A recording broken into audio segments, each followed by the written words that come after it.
All right, guys, in this episode, I'm going to present you with 6 different strategies I think the Braves front office could deploy this offseason to fill most of their obvious needs. I'll throw around some different names in terms of trades and free agents the Braves could pursue.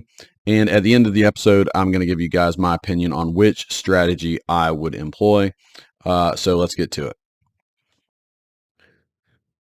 All right, guys. So the Braves offseason is certainly underway. I want to get to some Braves news first, and then we're going to get into the heart of this episode, a fun episode in which we're talking about the different strategies the Braves could employ this offseason to fill their needs. So Braves news, it's been a little while since I've been with you guys. Since then, the Braves say so long to catcher Travis d'Arnaud. The Braves, I would say somewhat surprisingly, chose not to exercise d'Arnaud's option the last couple of years. They've extended d'Arnaud with basically a new deal that gives him a year and then an option year. And in the last couple of years, they've kind of rolled with that. So I just assumed, even though d'Arnaud's getting older, hey, he's got one more pretty manageable option year. He's been, I would say, a very serviceable, if not better than that, player for the Braves. But they choose not to bring him back. And so pretty quickly he signed a 2-year deal with the Angels, actually reuniting him with Ron Washington. And it's kind of looking like Braves West over there in Anaheim these days. But I certainly wish the best to Travis d'Arnaud. He had a wonderful Braves tenure, beyond being a clubhouse favorite, team leader. Travis earned Silver Slugger Award in 2020. He was named an All-Star, his only All-Star selection in 2022. Of course, he was a crucial member of the 2021 Braves team. You might remember he struggled through a lot of injuries throughout that year, but by the postseason, the Braves had no catching depth that year, and he basically had to catch every game of the postseason and did so and performed really well, obviously, as the Braves went on to win the World Series. So Brave for life. I think he mentioned that, and he had a nice Instagram post on his way out the door. So best wishes for Travis. His departure certainly raises some questions about one of the Braves' top prospects, Drake Baldwin, who's at AAA.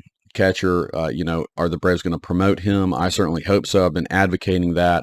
I'm really excited about Drake Baldwin. It looks like he's probably the best hitting prospect for the Braves, and he's a pretty solid defensive catcher as well from everything I've heard. So I would love for him to get in Atlanta and see what he can do. Of course, the Braves also still have Sean Murphy. I'm going to mention Murphy a little bit in this later in this episode. You guys may have seen some of my previous episodes where I'm kind of advocating for Murphy to be traded. This is not me just thinking Murphy has no value. He's still a very good defensive catcher, but kind of a, swing and miss. He's got some power potential, but man, he had a really bad offensive season this year. So what does this mean? Are the Braves trying to give him more playing time by releasing d'Arnaud? Are they just going to go out and get some other backup catcher and go mostly with Murphy this year and kind of give him a more of an opportunity to play 60 or 70% of the time? Or is this opening a door for Drake Baldwin? So we'll obviously see about that. My preference would be let's see what Drake Baldwin has. The other Braves news, a negative, another injury. Hopefully this is not a sign of things to come for 2025. Maybe it's just we can connect him more to 2024 and all the injuries. But Joe Jimenez, Braves relief pitcher, righty, is out for the 2025 season. He had to have knee surgery. Apparently he was pitching with this injury and had some discomfort throughout most of 2024. Fairly impressive because he had a really, really good season out of the bullpen. He was actually one of the Braves' best relievers by some metrics. He might have been actually the best reliever for the Braves this past season. So, this does raise some questions about his future with the Braves. He's signed through 2026. So again, he's going to miss all of 2025. He's making $9 million this year and next year. So do the Braves hang on to him, get him back for 2026, and just roll with that? Or, one option is they could try to trade him. Obviously, his trade value is lessened because whoever's getting him is only getting him for 1 year. Braves might not get a ton back, but it could be kind of just a salary dump, and you're creating a little more space in your budget for what you want to do in 2025. So we'll see what happens with Joe Jimenez. All right, guys. Well, let's go ahead and get into the heart of this episode. Again, I'm going to give you 6 different strategies that I think the Braves could employ. Now, the reality is you can mix and match a lot of these strategies, but here's the constraint I'm trying to put on myself. I'm giving the Braves approximately $35 million to spend this offseason. They might spend more than that. They might spend less. Obviously, this is just kind of a guesstimate in terms of what I think they might do. So kind of keep that in mind. Every one of these, boxes of strategies that I'm creating is around that number. Sometimes it's a little less, sometimes it's a little more, but I'm trying to stay around $35 million. The clear needs for the Braves in no particular order, and each one of these strategies is going to prioritize one of these more than the other, but the clear needs in my mind for the Braves: a starting pitcher, shortstop, an outfielder who primarily play left field, and bullpen. Okay, so again, we'll see where the Braves go with that, but those are kind of the obvious needs that I'm seeing. Now, I want to make 2 notes before I jump into this. So my first note, the Braves farm system is starting to mature. More players, and I would say mostly pitchers, are getting to the higher levels of the minor leagues and proving to be fairly legit prospects. So that's the good news, because the Braves, they've had to rebuild their farm system. They've been pretty weak at the higher levels recently. So now you're starting to get guys into high A, double A, even triple A. And these make them, they're more tradable because they're more projectable. They're proving that they're legit prospects. But you do have some other prospects that are kind of high up in the Braves rankings that are stalling a little bit. I would say Hurston Waldrop is one of those, maybe to a lesser extent Smith Shawver. But the Braves have more to trade from in general. I think that's a key point to make in terms of their prospects, and that really hasn't been the case in the last few years. So while, I'm not sure I would mark any prospect as untouchable, the prospects I would avoid dealing, and again, this is just me, but the prospects I would avoid dealing at all cost are J.R. Ritchie, Cam Caminiti, and again, Drake Baldwin. Drake Baldwin, I've already mentioned it, but I really think he's going to get a shot to catch at the big leagues this year, so I think he's probably off the table. J.R. Ritchie, for me, is a guy that could be similar to a Spencer Schwellenbach. He could jump over guys that we've heard more about, Hurston Waldrop and Smith Shawver. He came off of Tommy John surgery last year and pitched lights out, and I really liked him when the Braves first drafted him too. So I think he could really do some things, maybe even, if the need is there, get to the majors this year, if not next year. Cam Caminiti, you just drafted him. He's got such a high ceiling. He's only, I think, just turning 18.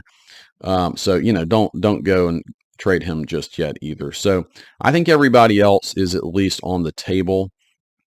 And again, of course, it depends on what you're getting back. Smith Shawver, Hurston Waldrop, and Nacho Alvarez may be the most likely to be traded in any kind of big trade package.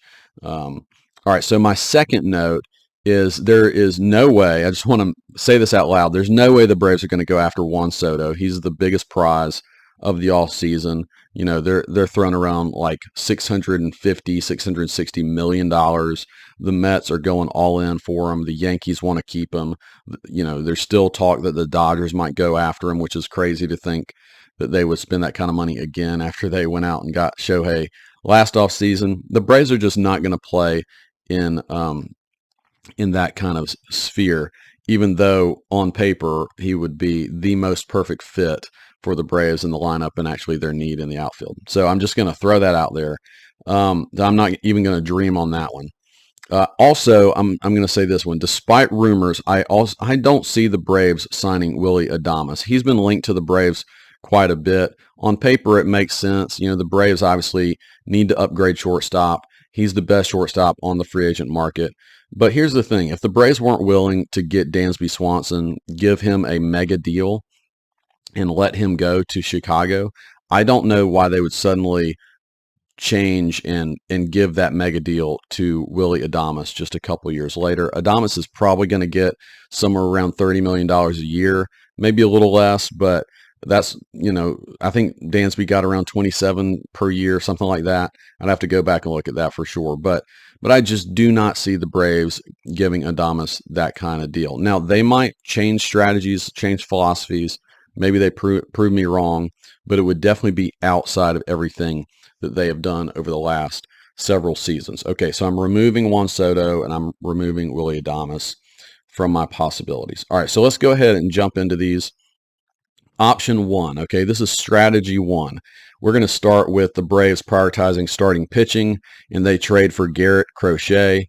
Crochet is only making $3 million despite being one of the best pitchers in baseball last year. Do the Braves have enough to go get him in terms of prospects? Maybe. It kind of depends on what the White Sox want to do. The thing with the White Sox is they're probably not looking for guys who are playing in the big leagues right now. They're so far away from contending. I mean, literally historically bad team building from scratch. So I think they're just going to want pure prospects. There have been some rumors that the Red Sox are willing to trade Tristan Casas, who, is a young star outfielder. But again, he's already in the majors. So, while some teams would jump at that opportunity, I'm not sure that's going to lure the White Sox to trade with the Red Sox. The Mets seem to be the odds-on favorite to land Crochet. They are just going to be hyper-aggressive this offseason. They want to sign Soto. They want to go out and get probably multiple starting pitchers. But the Braves are being mentioned quite often in the Crochet rumors. And gosh, can you dream on this for a little bit, guys? Imagine a postseason staff of Chris Sale, Spencer Strider, and Garrett Crochet. That would be pretty insane if all of those guys could be healthy and raring to go going into a postseason. So in this scenario, you go get Crochet. Again, I'm not going to throw out specific names. All right, I'm just telling you what the targets would be. Number two priority in this scenario would be go ahead and get bullpen, sign 2 bullpen arms. You don't have to spend a lot on Crochet in terms of money, so you have a little more money to play with to maybe get 2 big high leverage arms. Maybe re-sign AJ Minter and then go get a high leverage righty to replace Joe Jimenez. And then in my outfield, I would go get Jock Peterson. Yes, I'm bringing up Jock Peterson again. If you guys didn't follow Jock last year, he had maybe his best season ever. The Diamondbacks purely played him against right-handed pitchers, and he just absolutely mashed last year. He had really great numbers. So now he primarily DH last year, so you'd have to get him back into left field. So I don't know if the Braves would be willing to do that, but he could pair well with Laureano out there in left, and this is not a sentimental play. I've been a little, I've hit Alex Anthopoulos a little bit on, okay, are we just going back to the well, with Soler and with all these guys who are in the 2021 team. But in terms of Jock, I think he's still playing at a really high level, and the fit actually makes a lot of sense. And of course, him in the clubhouse is excellent. So yeah, why not? And then in this scenario, you might have a little bit of money to also go out and get a utility piece. You're not really solving the shortstop problem, so it would force you to go one more year with Arcia, and so maybe just go out and get a better utility bat to pair with Arcia if he's struggling. Maybe that guy could step in and legitimately play shortstop. All right, so my second strategy number 2, if you don't like that one, here's the second one. You prioritize shortstop. And this one, you're trading for Bo Bichette of the Blue Jays. He's making $17 million. Next year, it's the final year of his, I believe that's arbitration money, but it's final year. He will be a free agent in 2026. If you were to trade for him, maybe you extend him. You could even restructure this. Maybe he makes a little less this year, but he makes more moving forward. The Braves, of course, have done that in the past, trade for a guy and then extend them. So, yeah, he only has 1 year of control left. I think that would mean he wouldn't be quite as expensive as some other trade candidates, but the Blue Jays are still going to look for a pretty big package for a guy who's been an all-star and been a really good player. He is coming off a very down year, but don't think that they're going to be that he's going to be cheap just because he's coming off one bad year that was kind of filled with some injuries. So, again, maybe Waldrop and Smith-Shawver is necessary for this deal. I'm not sure, but it would be probably an expensive get. So if you are trading for him, you're probably not making any other big trades in this scenario. I would say maybe go out and get Walker Buehler as a starting pitcher. He's probably going to get a 1-year prove-it contract as he's still coming off of injury. He did have a really good postseason. I can say that. But this one's all about his health. If his health checks out, then I think he's a really good fit. If not, maybe you go back to Charlie Morton. Charlie Morton is not my number one target or anything this offseason, but he might be a backup plan. I'm sure he would love to come back to the Braves. It has been reported that he is definitely planning to pitch in 2025. In this scenario, bullpen maybe is next. You probably at this point only have enough money for one high leverage arm, so maybe in this one you just bring back AJ Minter. And then you haven't really addressed the outfield, so Kelenic might just have to be the guy you go with. Not my favorite option for sure, but in this scenario, you've significantly upgraded shortstop. You've gotten a solid, you could call him a fifth starter, and you've gotten a solid bullpen piece. Okay, option 3, scenario 3, I would start with the outfield, okay, and I would trade for Brent Rooker. He's only making $3.5 million next year. Rooker was primarily a DH last year, but he has played outfield. He is capable. He's not a great outfielder. You might be thinking of Jorge Soler type of defense in the outfield, but he is probably the best pure hitter on the trade market if he's available. Yes, there are defensive questions, but the other possibility, we don't know what's going to happen with Marcell Ozuna beyond 2025.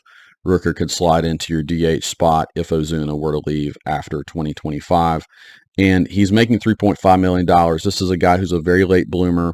He is controllable for multiple years beyond 2025. So he would really be in the fold for a while as a really good hitter in the middle of your lineup. Your starting pitcher, I think at this point, this might clear a way to actually go back and re-sign Max Fried, or if not, Nathan Eovaldi is another really good name that I like on the free agent market. So, here I'm not giving up on Max Fried yet. There are a lot of big time players on the free agent market.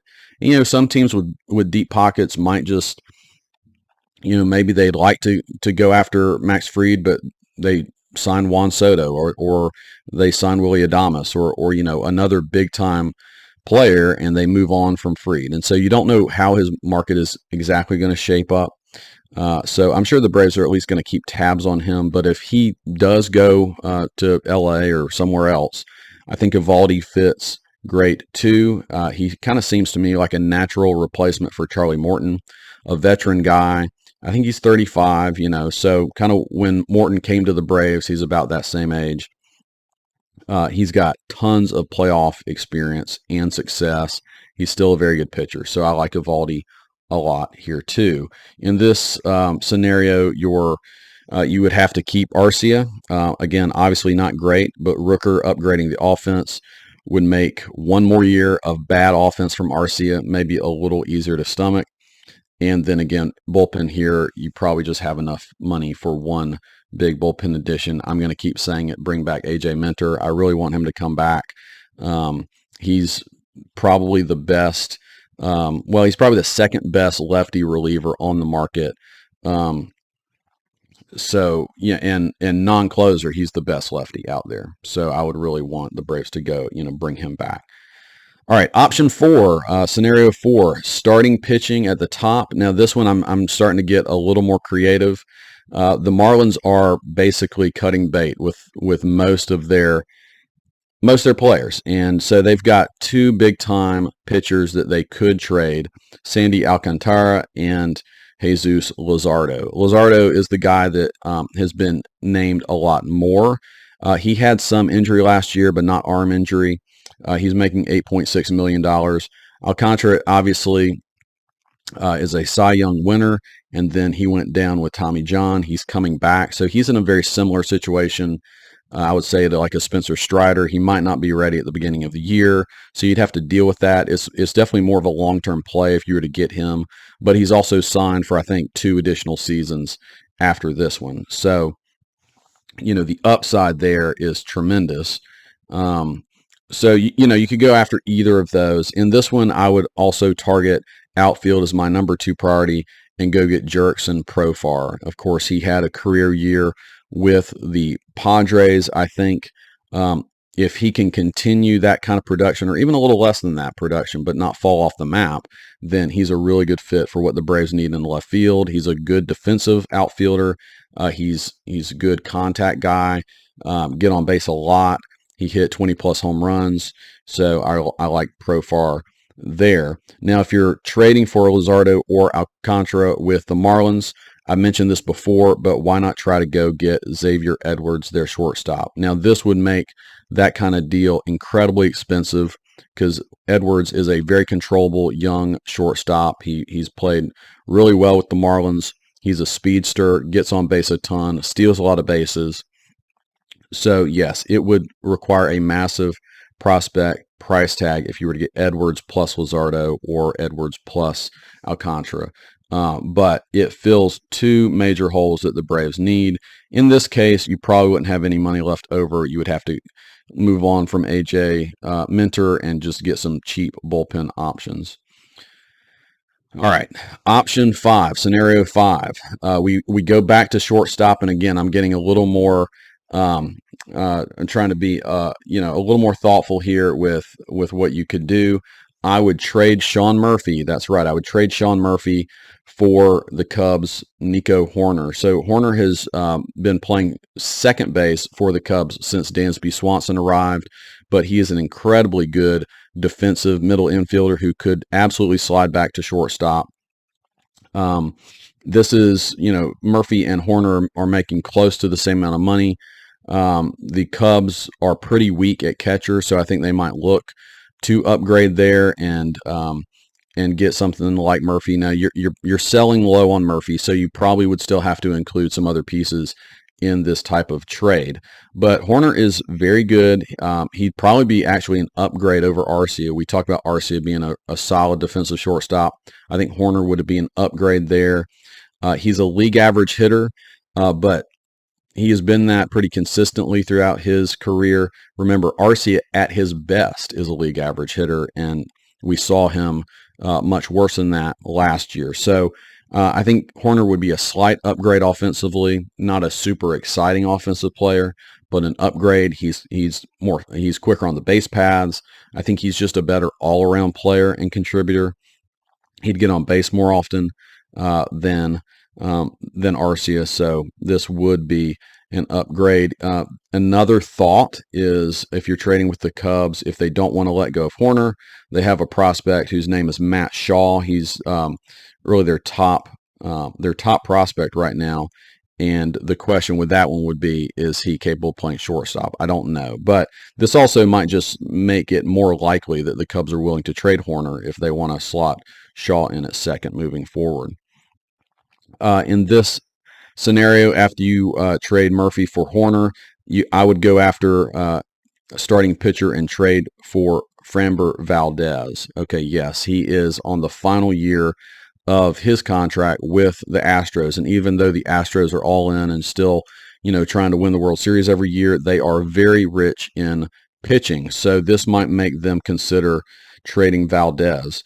And with 1 year remaining, he would be a little less expensive than some others out there. I also consider the relationship Anthopoulos certainly has with the Astros GM, Dana Brown, could be helpful in opening up the communication for this kind of deal. Framber Valdez is pretty similar to Max Fried in that he is going to be an older free agent. Again, this is his final year. He's making $19 million.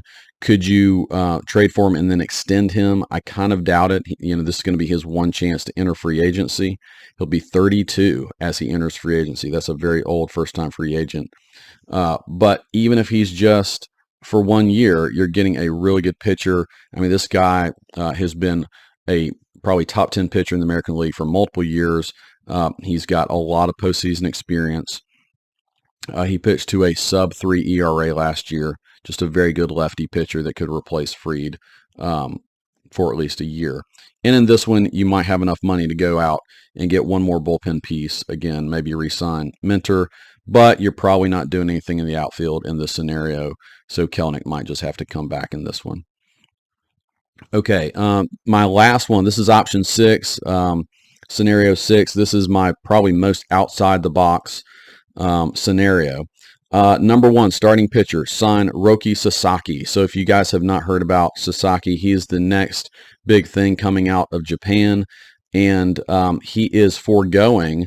A lot of Japanese players will wait longer. They'll come to the major leagues, maybe they're 25, 26, when they can get their first massive contract. But like Ohtani, he is willing to forego that, come earlier to the big leagues. And so in this scenario, he is signing a minor league international contract. And so any team that signs him, they can give him a $2.3 million bonus, but this is not a major contract that you have to sign. So it's very unique in that Sasaki is basically just going to have his pick of teams. Which organization does he like?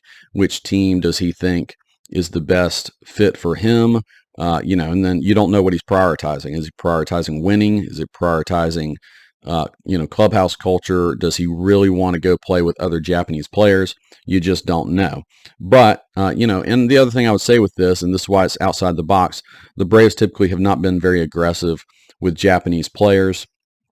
They don't have a history of that. They don't have any other Japanese players on their roster, but I don't think that precludes them. If he's prioritizing winning, them along with the Dodgers and a couple other teams would be certainly at the top of the list. I hate to say it. I think the Dodgers are the first option for him, or the most likely landing place, and it just seems like the Dodgers get all the fun toys, right? but it would be great. This would probably happen really early in the off season. So if the Braves don't get him, they can certainly pivot to other things. But man, if they could get him, it would just set off a really interesting off season for the Braves. Again, because he would not be very expensive at all. Okay, so in this scenario, their number 2 move would be at shortstop, and I would sign Ha-Seong Kim, who is a free agent coming off some good years with the San Diego Padres. He's an incredibly good defensive player. And a really good offensive player, and doing some things that the Braves have not been very strong in, getting on base, having really good at bats. He's really fast on the base paths as well. He's coming off a little bit of an injury-filled year, so some people think he might just sign a 1-year deal, maybe around $14 million. But who knows? Maybe the Braves could get him for longer, or maybe they would like a rental situation like that. So, in this scenario, you got Arcia just sliding into your backup role.